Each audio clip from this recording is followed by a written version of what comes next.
Channel এ নিউজে সবাইকে স্বাগতম। নাটোর শহর যানজটমুক্ত ও পরিষ্কার পরিচ্ছন্ন রাখতে কাজ করছেন ৩ শতাধিক শিক্ষার্থী।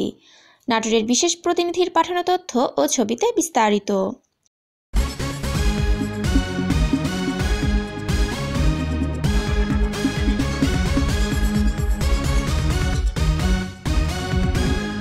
নাটোর শহরকে যানজটমুক্ত ও পরিষ্কার পরিচ্ছন্ন রাখতে নিজের কাঁধে দায়িত্ব তুলে নিয়েছেন বৈষম্য বিরোধী আন্দোলনের ৩ শতাধিক সাধারণ শিক্ষার্থী।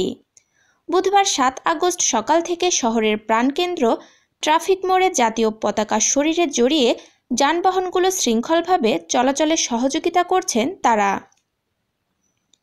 বৈষম্য বিরোধী ছাত্র আন্দোলনের নাটোরের সমন্বয়ক শেখ ওবায়দুল্লাহ জানান, সারা দেশে পুলিশ কর্মবিরতি পালন করছেন, ফলে শহরগুলোর ট্রাফিকিং ব্যবস্থা নেই।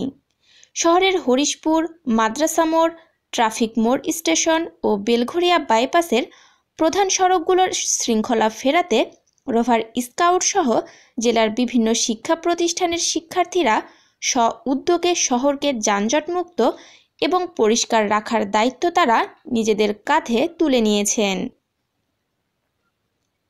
এই কাজে তারা প্রায় ৩ শতাধিক সাধারণ শিক্ষার্থী অংশগ্রহণ করেছেন।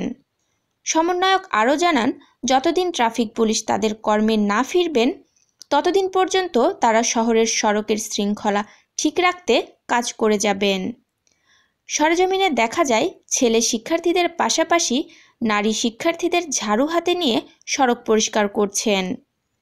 এ সময় শিশু শিক্ষার্থীদের উপস্থিতিও লক্ষ্য করা গেছে। রুপাইয়া জাহান, ডেস্ক রিপোর্ট, চ্যানেল এ নিউজ।